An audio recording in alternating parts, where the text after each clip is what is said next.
Public Sénat, avec le soutien de la Mutuelle nationale territoriale, la Mutuelle des agents des services publics locaux, vous présente le Journal des territoires.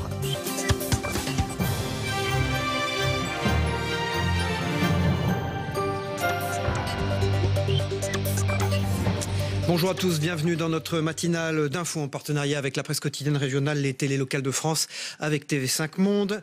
Un rendez-vous en deux parties, vous le savez maintenant. Dans un instant, le JT des territoires, suivi du club des éditorialistes. Puis en deuxième partie, territoire d'infos avec l'invité politique. Aujourd'hui, c'est Laurence Rossignol, l'ancienne ministre de la Famille, qui sera notre invitée. Bonne matinale d'infos à nos côtés. Je vous retrouve dans un instant pour le JT des territoires.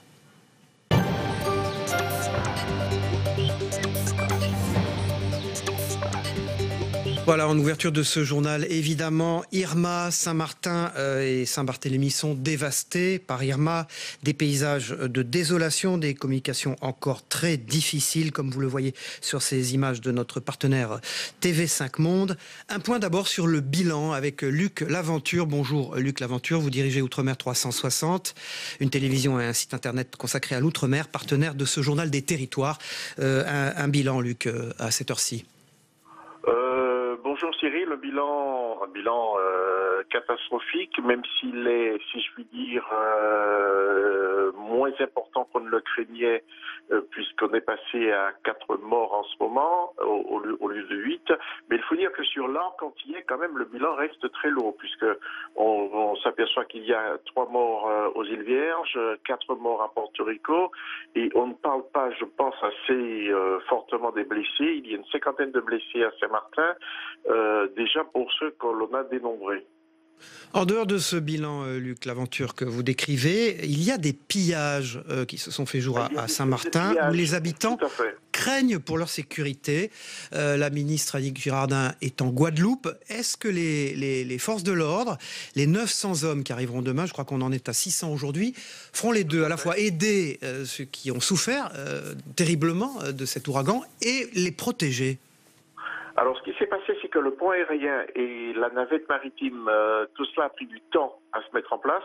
La ministre a survolé le territoire hier à plusieurs reprises avant de pouvoir se poser, puisque ce n'est pas toute la piste qui a été dégagée, c'est une partie de la piste. Donc, ce sont des petits porteurs qui ont pu se poser.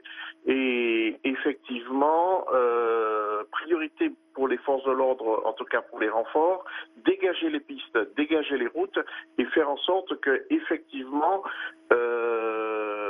on puisse mettre fin à ces scènes de pillage qui sont absolument révoltantes. Irma provoque des évacuations en ce moment même en Floride et à Atlanta également, en Géorgie.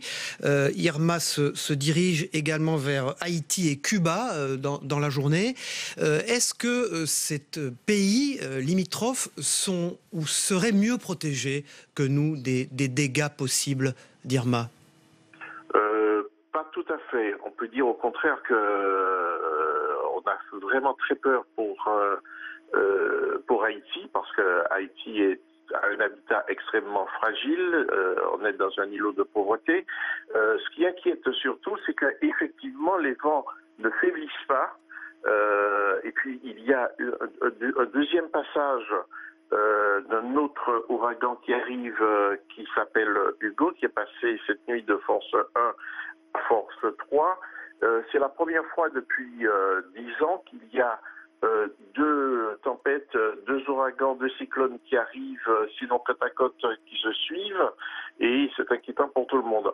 En revanche, côté Cuba, on peut dire que c'est un exemple, je l'ai déjà dit à plusieurs reprises, nous l'avons dit à plusieurs reprises sur Public Sénat, Cuba est mieux préparé et mieux armé psychologiquement pour effectivement faire, pour accueillir, si je puis dire, des sinistres, qu'il s'agisse de tempêtes tropicales, d'ouragans ou encore de tremblements de terre. Je sais, Luc Laventure, que vous êtes en contact, évidemment, avec nos compatriotes à Saint-Martin et à Saint-Barthélemy. Est-ce qu'ils jugent l'intervention de l'État français suffisant à l'heure actuelle, au moment où je vous parle? Je pense que effectivement, alors c'est vrai que nos amis, nos compatriotes de Saint-Martin, de Saint-Barthélemy sont dans une situation de détresse épouvantable, sans eau, sans électricité, sans caserne de pompiers. Mais je pense que l'État, la République a fait preuve de solidarité, d'abord avec l'intervention à plusieurs reprises du président de la République, du Premier ministre, comité interministériel qui a été mis en place, et effectivement les choses sont suivies minute par minute. Le pont aérien a manifesté son efficacité puisque plusieurs dizaines, plusieurs centaines d'hommes sont sur place. Il y a un pont aérien entre la Martinique, Saint-Martin et Saint-Barthélemy. La même chose au niveau de la Guadeloupe, qui est une base avancée dans la zone. Je pense qu'effectivement, cet élan de solidarité, puis sans compter les associations, parce que on en parle peu, mais c'est vrai que il y a une solidarité entre les associations partout, qu'il s'agisse des associations antillaises de Paris, des métropoles de l'Hexagone. Je pense qu'effectivement, cette solidarité s'est manifestée de façon très très forte. Vous allez organiser vous-même avec Outre-mer 360 des initiatives pour venir en aide dans les jours et les semaines qui viennent. Car le risque, c'est quoi? C'est qu'on parle beaucoup moins de ce qui est arrivé si une actualité soudaine surgissait et ne focalisait plus les choses sur Saint-Martin, Saint-Barthélemy. Une actualité chassant l'autre, effectivement, c'est le lot. C'est le lot quotidien, mais je pense qu'effectivement notre rôle sera un rôle de média. D'ailleurs, nous nous sommes inscrits depuis 2 jours dans ce qu'on appelle la solidarité des médias sociaux. Les gens, que ce soit chez nous, à Outre-mer 360 ou sur d'autres médias, postent sur nos comptes Facebook, sur nos comptes Twitter, des demandes de renseignements concernant leur famille, parce qu'effectivement, tout le monde se situait dans un état de détresse avancé, même si les choses avancent de plus en plus, puisque les communications peuvent être rétablies, des gens recherchent toujours quand même leur famille, et nous allons jouer ce rôle de médias sociaux de façon à ce qu'effectivement on puisse répondre aux exigences, en tout cas aux besoins, pour répondre aux détresses des gens qui cherchent leur famille. La deuxième chose que j'ai envie de dire concernant le rôle des médias, c'est que nous allons effectivement être le relais de toutes les associations qui prendront des initiatives. Hier soir, j'ai participé et j'ai assisté à plusieurs réunions concernant des associations qui se demandaient qu'est-ce qu'il fallait faire pour montrer leur solidarité avec les gens qui étaient les sinistrés de Saint-Martin et de Saint-Barthélemy. Luc Laventure, merci. Nous venons d'apprendre pendant que nous parlions que le Mexique a été atteint d'un séisme d'une magnitude 8. Donc, je n'ai pas plus d'informations. Peut-être on en aura un petit peu plus au cours de ce journal là-dessus, mais ça prouve effectivement ce que vous disiez qu'il y a effectivement, absolument. Oui, ça prouve que les choses, évidemment, dans cette zone se compliquent beaucoup. Merci beaucoup, Luc Laventure, d'avoir été en direct par téléphone. Je sais que vous continuez de suivre les dégâts de cet ouragan Irma, et vous pouvez bien sûr réintervenir dans ce journal si de nouveaux développements se présentaient dans cette matinale. Voilà le reste de l'actualité dans les territoires ce matin. On part maintenant pour les Bouches-du-Rhône, où la mobilisation ne faiblit pas sur le site de la Corderie à Marseille. Les vestiges antiques récemment découverts sur ce boulevard seront finalement préservés sur une partie qui correspond à 10% de la surface totale. Le projet immobilier porté par Vinci est vivement critiqué par les habitants, mais il verra bien le jour. Une centaine d'opposants se sont donc réunis pour défendre le classement intégral de ce site archéologique et dire non au projet immobilier. Yantel Criado pour Provence Azur TV. La ville de Marseille est gérée par des promoteurs immobiliers. Marseille n'est pas à vendre, c'est le slogan lancé hier soir par les opposants au projet immobilier de la Corderie dans le 7e arrondissement. Nous allons continuer la lutte parce que ça devient une lutte. Nous allons continuer à nous battre et puis nous verrons bien. Après la décision de la ministre de la Culture de ne conserver qu'une partie du site archéologique, un nouveau rassemblement était organisé hier soir. Une centaine de personnes qui souhaitent toujours le classement de l'intégralité de cette carrière grecque datée du 5e siècle avant Jésus-Christ. Si on arrive à revitaliser ce quartier par cet aspect historique-là, il va y avoir des touristes qui vont venir, qui vont visiter, qui vont consommer. Alors plutôt que de quémander des baisses de charges, des zones franches ou autres, prenons l'autonomie par les cornes, on a des atouts fantastiques et ça coûtera pas plus que de faire des exonérations et ça profitera à la fois au commerce et à la fois aux habitants. Tout ce qui concerne notre passé nous aide à construire notre présent.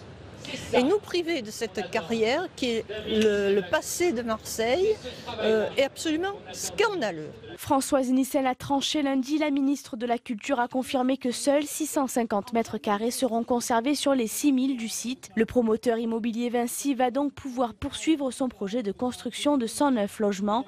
Les tractopelles pourraient d'ailleurs revenir rapidement sur le site. Nous, on veut que la totalité des vestiges soit conservée et non pas une partie ensevelie comme ça va l'être.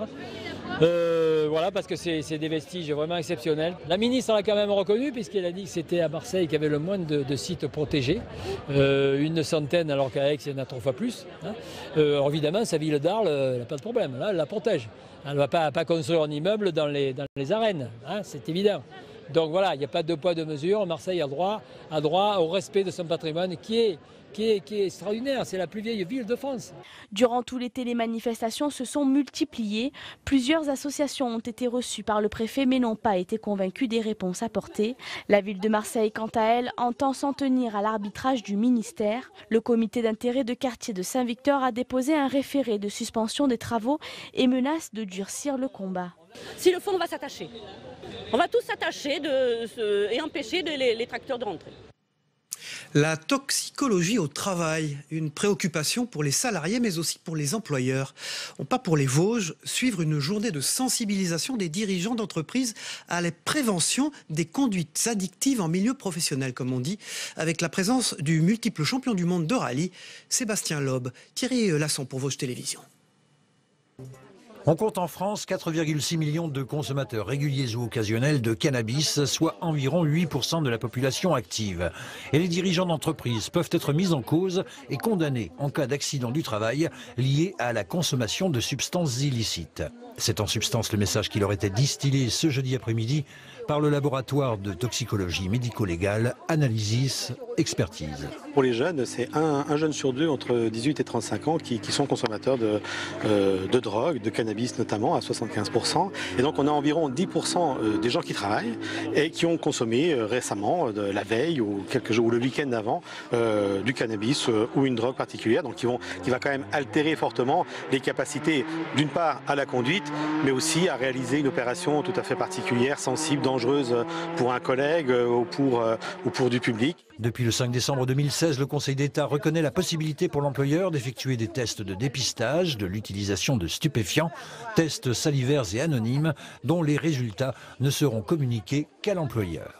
Jusqu'en 2016, il fallait nécessairement pour les enquêteurs d'emmener le suspect vers un médecin pour qu'il y ait un prélèvement sanguin. Aujourd'hui, seul un prélèvement salivaire permet ensuite de doser les produits stupéfiants. Donc cette évolution de la technique, cette simplification de la technique a permis ensuite au texte d'évoluer pour valider dans la loi ces tests salivaires.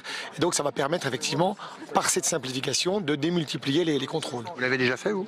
Non, pas encore. On a la chance de notre profession d'avoir des éthylotestes anti-démarrage à 0. Donc tous nos cars sont contrôlés au départ. Les conducteurs sont obligés de souffler et ça nous enlève quand même une belle part de risque quand même. Par contre, on a le problème de la drogue qui est effectivement toujours présent. Les tests salivaires au sein de votre entreprise, est-ce que ça risque pas de vous poser un problème de faire admettre cela à vos employés ? C'est toute la démarche qu'on va entreprendre avec nos équipes, avec nos délégués du personnel pour arriver dans cet état d'esprit, pour qu'on soit dans un climat de confiance. C'est le long de cette petite route de forêt proche de Corcieux et bien connue des pilotes de rallye qu'avaient lieu différents ateliers de sensibilisation avec pour invité vedette le pilote Sébastien Loeb, emmenant chaque dirigeant faire un petit tour rapide. En leur expliquant les dangers et ce qu'ils risquent en le faisant, je pense que c'est la meilleure solution. Il faut essayer de trouver d'autres solutions, les taxis, les copains qui conduisent, qui font le SAM en soirée. Et voilà, c'est sûr qu'on est tous passés par là et donc le mieux c'est de s'organiser avant de sortir. Un champion, des avocats du barreau d'Épinal, des experts, des enquêteurs de la gendarmerie, tous réunis autour d'un constat grave. À l'heure actuelle, la France est en tête des classements européens en matière d'usage de cannabis. Premier coup de sécateur dans le vignoble girondin pour les raisins rouges. Dans l'appellation Pessac-Léognan, le château Aubryon a été le premier à débuter le ramassage des grappes cette semaine et de loin devant les autres priorités touchées par ce gel cette année. C'est un reportage de Christophe Chavanneau pour TV7 en Gironde. Depuis 8 heures ce matin, l'équipe de vendangeurs s'active dans les rangs du château Aubryon, cru classé de Grave, le premier à vendanger les rouges cette année, grâce notamment au terroir précoce qui a bénéficié de conditions climatiques favorables. Il y a un microclimat dû au site très particulier de Aubryon.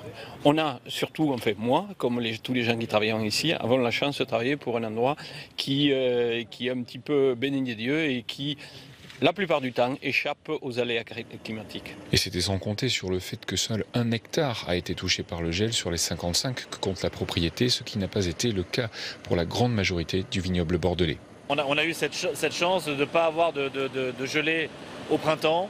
Et donc on a un vignoble qui est, sur lequel on peut ramasser la totalité des parcelles. 2017 sera de toute façon une année particulière, puisque après le terrible gel de printemps, on estime que la moitié de la surface de la Gironde a perdu sa récolte. Donc pour bon nombre de viticulteurs, c'est un drame qu'ils sont en train de vivre. Et d'autant plus dramatique, entre guillemets, c'est que ils sont en train de passer à côté non seulement d'un millésime, ce qui est déjà en soi dur, mais aussi peut-être sans doute d'un grand millésime. Donc oui, c'est vraiment un moment un cap plus que compliqué pour bon nombre de viticulteurs. Mais au-delà de la qualité de la vendange, c'est dans les chais que se jouera la partie finale de ce millésime dont bon nombre de viticulteurs ne pourront pas afficher la même satisfaction. Voilà, le journal des territoires se poursuit. Il a été préparé cette première partie par Soumaya Benaïssa. Dans un instant, c'est la revue des unes de la presse quotidienne régionale. Vos quotidiens en région, dans un instant.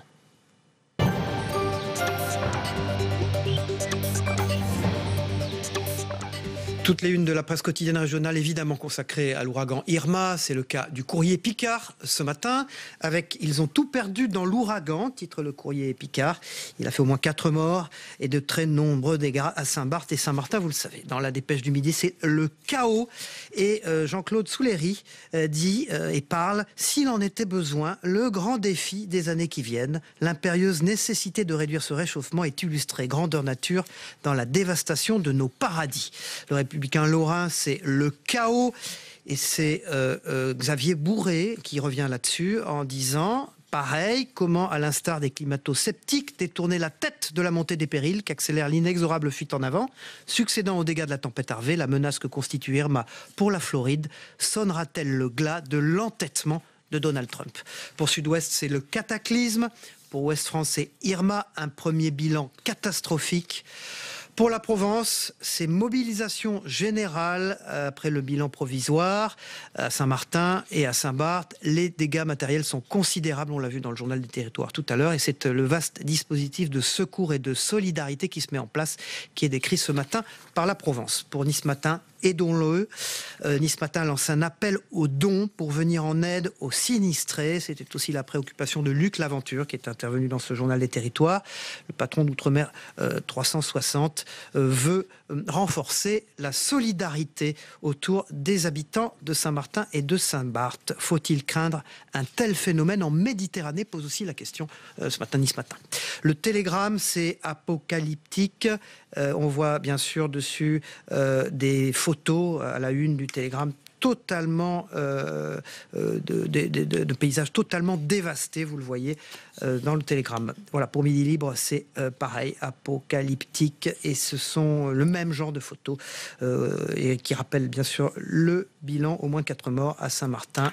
Vous le savez, voilà. Club des éditorialistes sans transition, bien sûr, ce matin. J'accueille Samuel Ribaud de l'agence locale de presse. Bonjour Samuel, merci d'être avec nous. Et j'accueille Jérôme Cordelier, le rédacteur en chef des éditions locales du Point. Bonjour Jérôme. Bonjour Cyril. De revenir, comme l'année dernière, la saison passée, dans cette matinale d'infos. Jérôme Cordelier, on va passer à une question très territoriale avec vous ce matin. Ce sont la baisse des dotations, la grogne des élus qui se poursuit. Dans le point.fr, il y a un très bon article intéressant d'ailleurs sur ces élus locaux qui font bloc et déclenche l'alerte rouge, vous dites. Oui, Cyril, oui, ils se sont réunis autour de François Baroin, là, avant-hier, et c'est vrai que là, ils n'en peuvent plus. Hein. Bon, il y a le gel des dotations, mais alors surtout, le sujet qui fâche, évidemment, cette rentrée scolaire, c'est les emplois aidés. Alors, François Baroin, président de l'AMF, a été très, très virulent contre cette mesure. Jean-Luc Moudenc aussi. Alors, voilà, en tout cas, ils font bloc, puisqu'il y avait les 7 représentants des associations d'élus qui étaient là. Et on sent quand même des tiraillements, parce que Christian Estrosi, depuis, a fait un petit tweet hier en disant que les emplois aidés, finalement, c'était pas autant un problème que ça, quoi. Sur les préoccupations territoriales, hein, la problématique des élus, quelle est-elle exactement? Les élus, si vous voulez, bon, ce qu'ils disent, c'est on nous en demande de plus en plus et on nous coupe de plus en plus les moyens. Déjà, voilà, c'est ça. Budgétaire, en même temps, je pense qu'il y a une part aussi symbolique, et d'ailleurs le pouvoir central devrait faire attention à ça, parce que Emmanuel Macron avait envoyé de très bons signes pour les élus. Hein. Il est lui-même quand même issu de la province, hein, des régions du Nord. Il avait choisi comme Premier ministre le maire du Havre. Le pilier du gouvernement, c'était Gérard Collomb, quand même, le maire de Lyon. À l'époque, François Bayrou, maire de Pau. Donc il avait quand même envoyé beaucoup de signes. Et là, il y a une espèce de maladresse, beaucoup de maladresse. Hein, c'est ce que dit Jean-Luc Moudenc, le président de l'Association des maires des grandes villes. Hein. Beaucoup de maladresses ont été faites depuis la conférence des territoires, où on annonce quelque chose et quelques jours après, en catimini, au cœur de l'été, on annonce l'inverse. Donc tout ça fait un peu brouillage. C'est dommage, parce que ça avait bien commencé. Il y a quand même une petite manière de reprendre un peu la confiance maintenant, mais c'est vrai que la confiance est fortement entamée entre les élus locaux et le pouvoir central. Il ne faudrait pas que ça arrive à un divorce Paris-Province. Samuel Ribaud. J'ajouterais que le président du Sénat lui-même a fait part de son mécontentement. Lui, il parle carrément d'une méthode brutale, il parle de brutalité, en rappelant notamment que certains élus dans les petites communes, avaient organisé par exemple la rentrée scolaire autour de certains emplois aidés et qui se retrouvent dans une situation très très compliquée. Alors ce qu'il faut dire, c'est que pour les petits élus, ce n'est pas une préoccupation de gauche ou de droite idéologique. C'est une préoccupation d'exécutif local. Bien entendu, une préoccupation d'exécutif local avec des moyens dont on sait qu'ils sont mécaniquement en baisse avec la baisse des dotations. Ces emplois aidés venaient un petit peu compenser. Cela dit, il y a quelque chose d'assez cocasse à constater que beaucoup d'élus de droite qui avaient fustigé la mise en place des emplois aidés aujourd'hui réclament leur maintien, ou à tout le moins une baisse beaucoup moins drastique et brutale. Donc ça, je le note. Par ailleurs, on a des élections sénatoriales qui arrivent. Ce qui est le 24 évident, septembre, d'ailleurs, ce sera l'occasion pour le Sénat, je le rappelle, de consacrer une journée spéciale à ces élections sénatoriales le 24 septembre. Déjà que la République En Marche a dû revoir ses ambitions à la baisse au Sénat, je pense que là, vu le corps électoral des sénatoriales qui est constitué à 95% d'élus municipaux, ça ne va pas arranger leurs histoires. Samuel Ribaud, on reste avec vous pour une autre préoccupation totalement différente, oui. mais c'est une grogne également.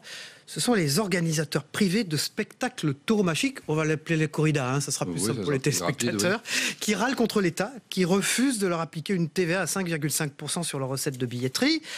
Ils ont demandé au Conseil d'État, je crois, d'appliquer une égalité de traitement. C'est une forme de guéguerre territoriale presque entre Sud-Ouest et Sud-Est. Oui, alors à la base, c'est plutôt une guéguerre entre les organisateurs privés de corrida et l'État, hein, puisque fut un temps, la corrida a été inscrite au patrimoine immatériel de la France, ce qui lui permettait de pouvoir prétendre à ce taux de TVA réduit. Alors pour situer l'enjeu, dans une grande arène comme celle de Nîmes ou d'Arles, vous pouvez avoir jusqu'à 10 000 spectateurs, hein, avec un ticket moyen d'entrée d'environ 45 €, une recette à 450 000 €. Vous imaginez bien qu'une TVA à 20% ou à 5,5%, c'est pas la même chose. D'autant que certains organisateurs privés ont gardé les 15% de différence en attendant que le sort de cette TVA soit réglé. Donc ça pose des problèmes importants. Pour ce qui est de Sud-Est et Sud-Ouest, en fait, on est sur une conséquence de cette bataille entre les privés et l'État, puisque les privés ont dit OK, vous nous appliquez une TVA à 5,5. Dans le Sud-Ouest, les corridas sont organisées soit par des comités des fêtes, soit par des régies municipales, et à ce titre, elles n'acquittent aucune TVA. Donc, si vous ne voulez pas nous baisser à 5,5%, mettez-nous au moins à égalité de traitement avec le Sud-Ouest. Donc voilà comment on arrive à des tiraillements entre deux régions dans lesquelles, en plus, il faut, pour ces organisateurs, faire front face aux anti-corridas, hein, qui sont de plus en plus légitimés, je dirais, par le contexte de protection des animaux, qui, eux, voient là un moyen d'appuyer encore un peu plus leur lutte, hein, en disant, écoutez, les 15% que les organisateurs privés n'ont pas acquittés sur les corridas, il va falloir qu'ils vous les rendent.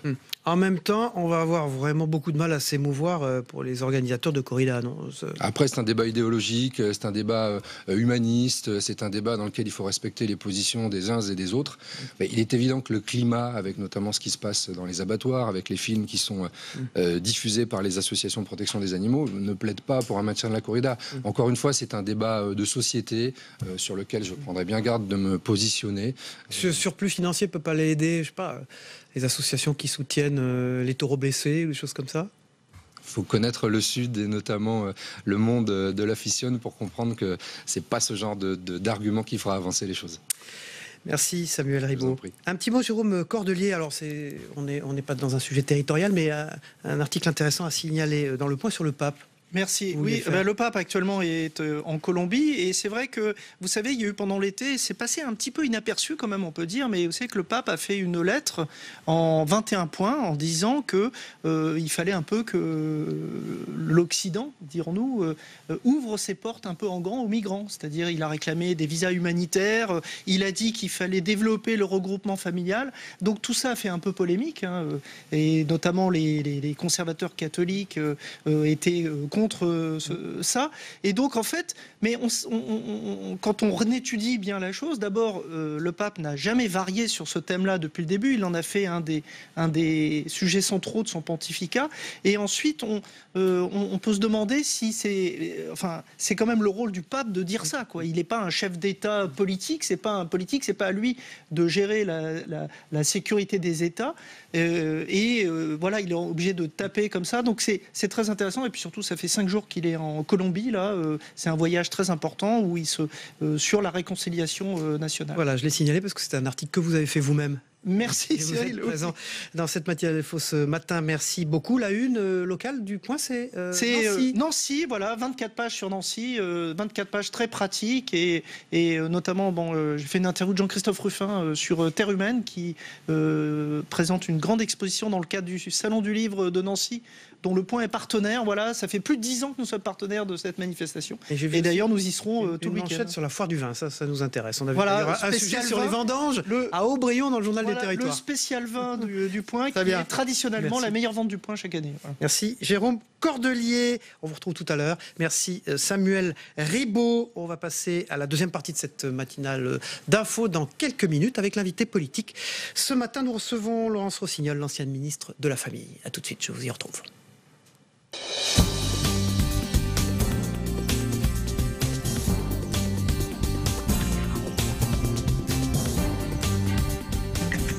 Public Sénat, avec le soutien de la Mutuelle nationale territoriale, la mutuelle des agents des services publics locaux, vous a présenté le Journal des territoires.